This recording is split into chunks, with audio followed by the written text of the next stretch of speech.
Hey guys, how are you? So एक छोटे से ब्रेक के बाद we are catching up again to discuss कि फेबररी के लास्ट वीक में क्या क्या चीज़ें हुई थी in the current affairs, in the world of current affairs. बाकी जो हुई थी वो तो आपको पता ही है। Obviously I am absolutely certain कि न्यूज़ आप लोग देख रहे हो, न्यूज़पेपर आप लोग पढ़ रहे हो। I have seen your comments also on the previous videos, जिसमें आप में से बहुतों ने कॉमेंट किया है कि प्लीज़ एक दूसरे को आप मोटिवेट कर रहे हो, एनकरेज कर रहे हो कि इस इन वीडियोस के बियॉन्ड भी न्यूज़पेपर पढ़ना कितना ज़रूरी है, न्यूज़ देखना कितना ज़रूरी है। So thank you so much. I really appreciate your participation. I really appreciate the fact कि आप में से कुछ लोग समझ पा रहे हैं the need to really follow the news on a day-to-day basis, to really read the newspaper, to really watch the news. Cool. तो ज़्यादा आपका टाइम नहीं लूँगा और छोटा रखेंगे इस वीडियो को, because the whole idea is जैसे हम पूरे पूरे मंथ को कवर करते चले जा रहे हैं। जनवरी के एंड में किया था, पूरा जनवरी को एंड में क्लोज़ कर दिया था। ऐसे ही this video will close February at the end. And also I am absolutely certain, or I really want to be certain that all of you are part of the telegram group wherein we are posting all these notes. इसके सारे notes, इनके सारे mock test telegram group में publish होते हैं, वहाँ पे share होते हैं। So I am really hoping कि आप लोगों ने telegram group join किया हुआ है।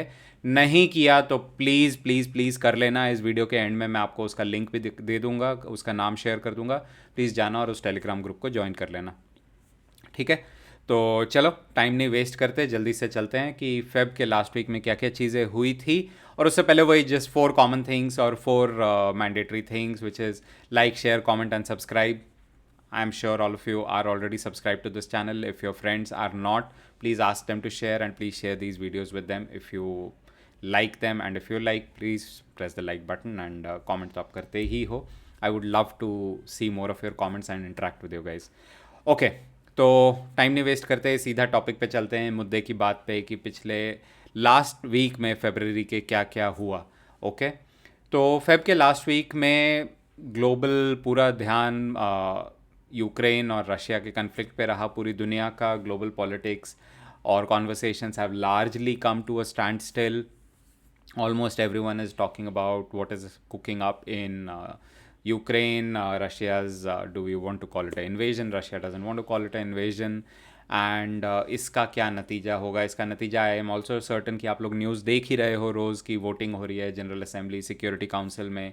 India is abstaining over and over again. इसके कारण काफ़ी कंट्रीज़ इंडिया के अगेंस्ट हो गई है, यूक्रेन इंडिया के अगेंस्ट हो गया है।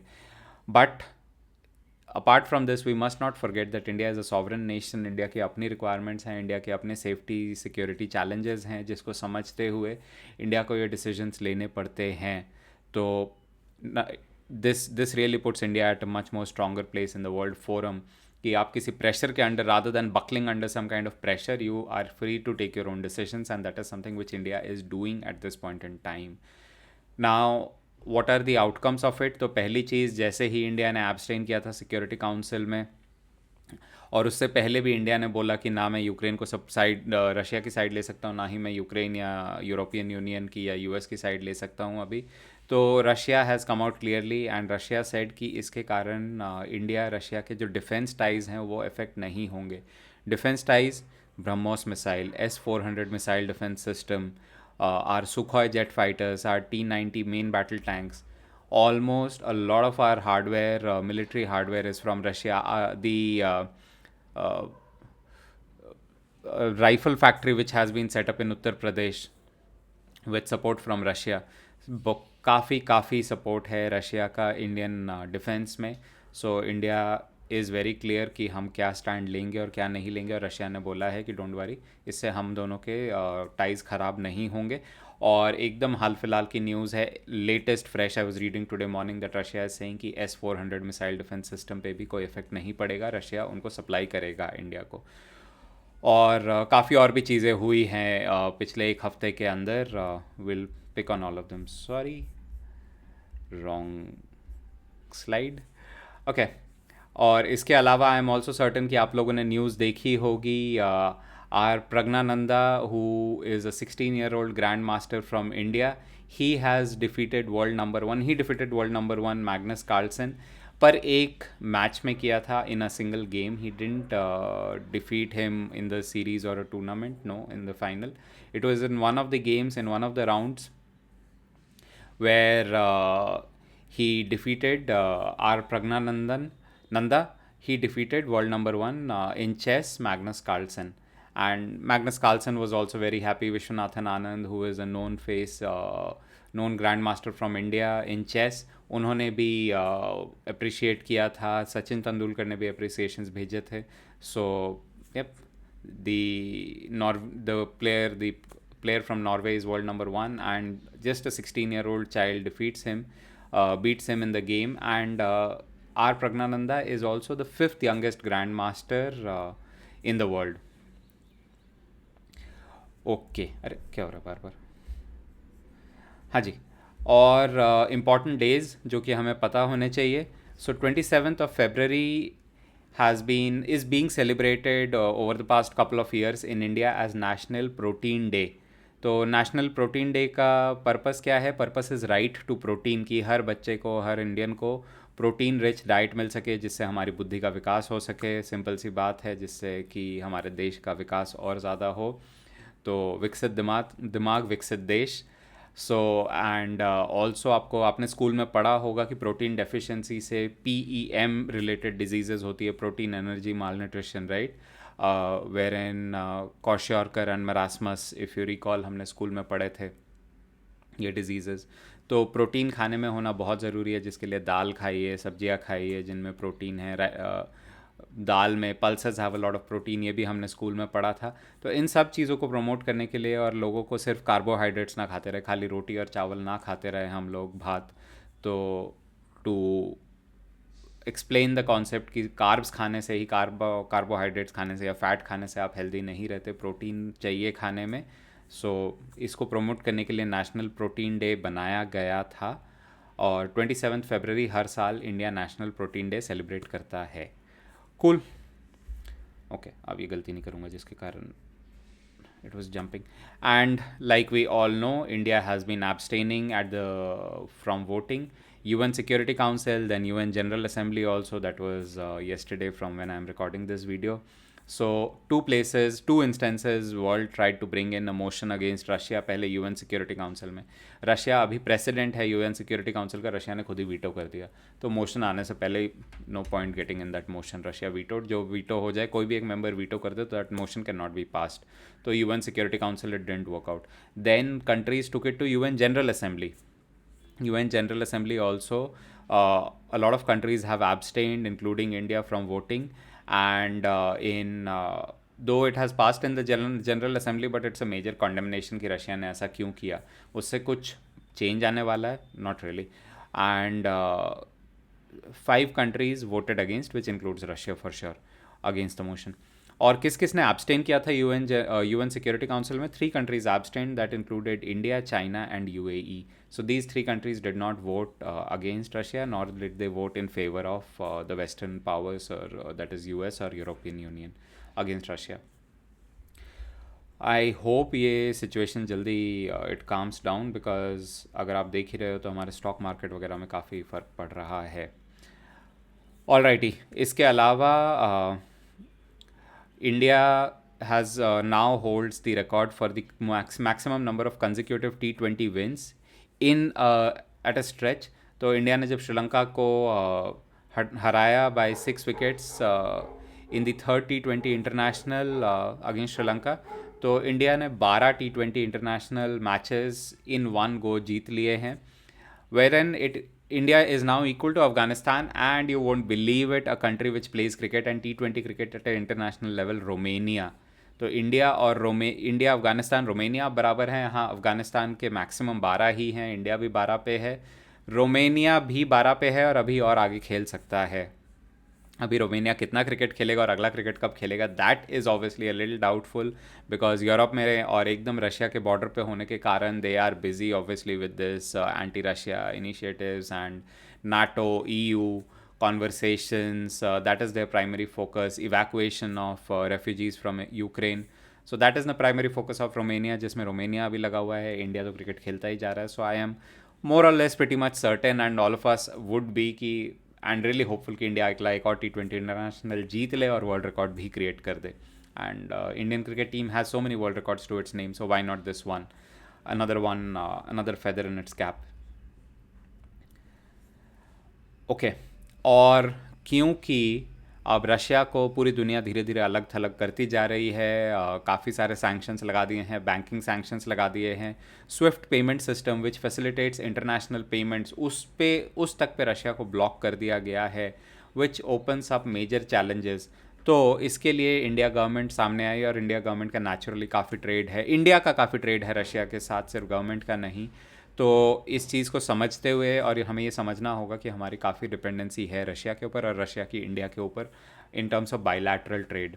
तो इसको समझते हुए इंडिया गवर्नमेंट ने तुरंत स्टेप लिया कि ठीक है, अगर हम डॉलर में रशिया के साथ ट्रेड नहीं कर सकते, फॉरेक्स में ट्रेड नहीं कर सकते, इमीडिएट रुपी कॉरिडोर ओपन करते हैं. तो इंडिया रुपी में पेमेंट करेगी रशिया को for imports from Russia, and Russia can also पे back India in terms of rupee when they, in terms of forex अगर रशिया को पेमेंट देनी है तो इंडिया को रुपी में, रशिया वापस इंडिया को रुपी दे देगी to for their purchases. And this really opens up a direct route of trade जिसमें कोई फॉरेक्स इन्वॉल्वमेंट नहीं होगी, कोई फॉरेक्स पेमेंट्स नहीं होंगे, कन्वर्जन रेट्स इन्वॉल्व नहीं होंगे, सीधा ट्रेड हो सकेगा. बट क्या ये इतना आसान है? नहीं. क्यों? क्योंकि बाकी कंट्रीज़ इंडिया पे सैंक्शंस लगाएंगी, बाकी कंट्रीज़ इंडिया को प्रेशराइज करेंगी कि आप रशिया को अलग थलग कीजिए, रशिया के साथ ट्रेड मत कीजिए, जो कि हर केस में मुमकिन नहीं है, बिकॉज इंडिया की मेजर डिपेंडेंसीज है रशिया में, like S-400 missile defence system, उसका कोई ऑल्टरनेटिव नहीं है. It is the best missile defence system in the world, उसका कोई ऑल्टरनेटिव नहीं है. इंडिया ले चुका है, इंडिया डिप्लॉय कर चुका है, और अगर इंडिया लगा चुका है उसको तो ऑब्वियसली सपोर्ट भी करना पड़ेगा. हमारे इतने सुखोई जेट फाइटर्स जो उड़ते हैं, मिग्स उड़ते हैं, उनके लिए स्पेयर्स, उनके लिए मेंटेनेंस इंडिया को ऑब्वियसली चाहिए, right. The rifle factory in Uttar Pradesh, it still needs equipment, still need know-how, intelligence to come in from Russia to continue the manufacturing process. तो जो कि इंडियन आर्मी का, हमारे इंडियन आर्म्ड फोर्सेस का primary rifle बनेगा, primary weapon बनेगा. तो there are these dependencies जिसको हम भूल नहीं सकते, जिसको हम छोड़ नहीं सकते. तो as a result these sanctions, some sanctions or some kind of global pressure will naturally come on India also for trading with Russia. But yeah, India has decided कि ये करेंगे, हम करेंगे इसको. और इंडियन फाइनेंशियल इंस्टीट्यूशंस ने बोला है कि घबराइए मत, हम हफ्ते 2 हफ्ते के अंदर पूरा फ्लैट मैकेनिज्म सेट कर देंगे जिससे रुपये में ट्रांजैक्शन हो सके. So that also shows the prowess और the power of our financial system today, और our digital payment system, our financial ecosystem, which India is so proud of, and we have really proudly developed. So some amazing things about India. और ये एक stupid सी news है, मैं क्या बोलूँ इसको. Stupid इसलिए क्योंकि हाँ, इंडिया ने एक स्टूपिड डिसीजन लिया था in the past, which was retrospective taxation, जो कि फाइनली गवर्नमेंट ने ख़त्म कर दिया. काफ़ी अच्छी चीज़ है, गवर्नमेंट ने this was a weird decision which was taken कि पास्ट में जाके हिस्टोरिक क्या टैक्स बनेगा, कुछ किसी बेसिस पे कुछ भी अगड़म तिगड़म लगा के पुराना क्या टैक्स बनना चाहिए वो करके उस पर टैक्स लगा दो. और टैक्स इतना बड़ा बना था कि ग्लोबली उस पर इंटरनेशनल कोर्ट ऑफ जस्टिस पे तक पे केस फाइल हो गया, और उसके बाद इंडिया केस हार गई to a private company Cairn Energy and to Vodafone also, और काफ़ी पैसे देने पड़े. और as a result almost 8,000 crore, 7,900 crore India had to pay to Cairn Energy, that was charged in terms of retrospective taxation. Government ने काफ़ी कोशिश की टू अवॉइड दिस, कि ना देने पड़े, let's give some sops to Cairn energy to continue in India.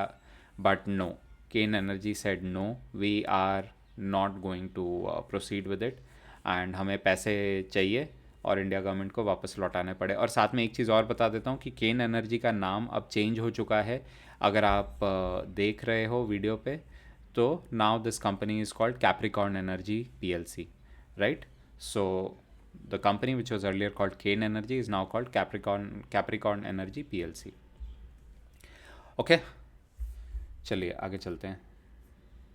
So the next news is about more good things about India. So India has set up the first IIT India is going to set up the first IIT, Indian Institute of Technology, outside of India, and it will be set up in UAE, United Arab Emirates. So this is Indian institutions are now going global. धीरे धीरे थोड़े थोड़े private institutes, India के private universities already दूसरी countries में जाने लगी थी. यूएई में ऑलरेडी बाकी इंडियन इंस्टीट्यूट्स हैं, but a government owned institute and a government promoted institute and of such stature, this is really amazing. So अब इंडियन स्टूडेंट्स के पास ये भी ऑप्शन होगा कि अगर वो कोई अगर उनमें कोई भी इंडियन स्टूडेंट एडमिशन लेते टाइम दूसरी कंट्री में जाके पढ़ना चाहता है तो वो भी ऑप्शन रहेगा in one of the premier Indian institutes. I passed out from NIFT, lot of many of you guys know it. So NIFT also has international foreign branches. तो जब हम एडमिशन लेते, जब मैंने एडमिशन लिया था तो ऑप्शन था कि क्या मैं इंडिया के किसी ब्रांच में एडमिशन लेना चाहता हूँ या इंटरनेशनल ब्रांच में एडमिशन लेना चाहता हूँ through that same admission procedure. तो same thing will open up to Indian students in IITs. तो इसमें ये होगा कि हाँ, वो student, brilliant students who would say कि नहीं मेरे को इंडिया में नहीं पढ़ना है या इंडिया के बाहर चले जाना है, they would still be part of an Indian institute, still do their R&D, their studies with an Indian institute, but definitely they can stay on a foreign land. तो ये एक काफ़ी अच्छा मूव है. और किसान ड्रोन, जिसके बारे में हम अपनी पुरानी वीडियोस में ऑलरेडी बात कर चुके हैं, काफ़ी बारी ये न्यूज़ में आ चुका है. तो प्रधानमंत्री जी ने किसान ड्रोन यात्रा को हरी झंडी दिखाई और इसके साथ ही 100 किसान ड्रोन्स हरियाणा को दिए गए. मानेसर में ये फ्लैग ऑफ हुआ था. तो 100 किसान ड्रोन्स, इन ड्रोन्स का क्या फीचर है, they have a 5 to 10 kg payload.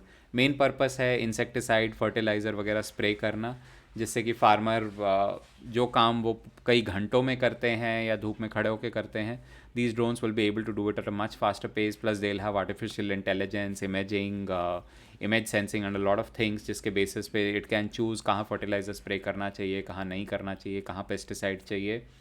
तो ये तो हो गई पेलोड की बात. इसके अलावा टू डिलीवर कंसाइनमेंट, छोटे कंसाइनमेंट हैं आपके 10 किलो तक के, these drones can actually pick it up and very quickly deliver it to the market also. तो जो ट्रैवल टाइम है सिर्फ 10-10 किलो के, आपको 20 किलो का या 30 किलो का कोई कंसाइनमेंट भेजना है जो एक बंदा डालेगा, ट्रैवल करेगा, लेके जाएगा, you can just quickly pack them up in the drone and they will go and drop it at the market. तो ये भी इस पायलट प्रोजेक्ट का पार्ट है. Deliveries are included as part of this Kisan drone pilot project. So welcome to the future and welcome to India. और इसके अलावा एक और इनाग्रेशन किया गया मध्य प्रदेश इंदौर में, जो है 550 ton capacity biogas plant. Gobardhan नाम दिया गया है इसको. वेट वेस्ट यूज़ किया जाएगा, सिंपली सिर्फ गोबर नहीं यूज़ किया जाएगा इतना सारा, but other wet waste also would be included, garbage will be included to create gas from it, which will here it will create a huge quantity of methane and other CNG. तो अगर आप please guys ये समझो, इस चीज़ को इस तरह से समझो, this is a very different kind of creating self resilience for gas requirement. जो हमारी नेचुरल गैस रिक्वायरमेंट है उसको आप इंपोर्ट नहीं कर रहे हो रशिया से, ओमान से, या इंडियन गैस वेल्स पे डिपेंडेंट नहीं हो, बट हमारे आसपास जितना कूड़ा है उस कूड़े पे हम डिपेंडेंसी बना रहे हैं to create that same gas CNG. Just imagine, this is intelligence and this is some forward thinking. तो हाँ, एक चीज़ ये होगी कि कूड़े के ट्रक अब भर के इंदौर के रास्ते निकल लेंगे and it will be a little smelly, but obviously this is in the outskirts of the city, so not so much of a problem. And what it also creates is, जो biogas produce करने का mechanism होता है, process होता है disintegration का, उसमें waste से मैन्योर बनता है, फर्टिलाइज़र नहीं बनता, कॉम्पोस्ट बनता है. और compost is very healthy for plants. Compost से प्लांट ख़राब नहीं होते, फर्टिलाइज़र से लैंड ख़राब होती है, डिग्रेड होती है. So this also cuts down India's dependence to a huge amount on fertilizers, on chemical based fertilizers. So it's all about organic and green and naturally healthy Indians down the road. And obviously kuda kam, healthy produce, and also free energy, because obviously the gas production from this source is absolutely free, right? So this is another kudos to India. और इसके अलावा same Russian crisis तो British petroleum which is a very big British oil company, they have said that they will be exiting another big Russian oil company called Rosneft. तो उसमें जो उनकी लगभग 20% की शेयर होल्डिंग थी ब्रिटिश पेट्रोलियम की, सो BP is exiting Rosneft because of this Russia Ukraine crisis and Russia's so-called invasion of Ukraine. Uh, is it right? Is it wrong? I am not the right person to judge. This is much bigger global politics. Obviously, the president of Russia and the president of Ukraine would know better why they are fighting and why they should be fighting or should not be fighting. Because end of the day, those who suffer are common people like you and I, and such people have been made refugees. Kids have been killed, or they have been dying, and people have been forced to leave their homes and everything behind, and seek shelter in neighboring countries as refugees. अपने अच्छे खासे घर बार नौकरी काम school छोड़ के. So end of the day, collateral damage is the common individual, and countries go to war and gain nothing out of it. So let's leave it to that. And like I said at the start of the video, if you guys are not on the Telegram group, please join it. Telegram group का नाम ये रहा आप सबके लिए. So please join the Telegram group. 2 groups है, एक formal एक इनफॉर्मल, दोनों ज्वाइन करो. नोट्स इन हर एक वीडियो जो मैं यहाँ आपके साथ शेयर करता हूँ, इनके notes plus more current affairs topics are shared as part of the hot and brewing digest in this group, और साथ में मॉक टेस्ट भी. So please do join, please don't miss out, and please do start preparation and understanding कि बाकी लोग कैसे prepare कर रहे हो और आप कैसे फेयर कर रहे हो in the largest scheme of preparations. तो प्लीज़ देर मत करो, जल्दी से ग्रुप ज्वाइन करो और प्रिपरेशन अपनी स्टार्ट करो. एंट्रेंसेस अब धीरे धीरे आने ही वाले हैं एक के बाद एक, right? So guys, this is all that I had to share for the last week of February. I'll see you next week. Until then, bye.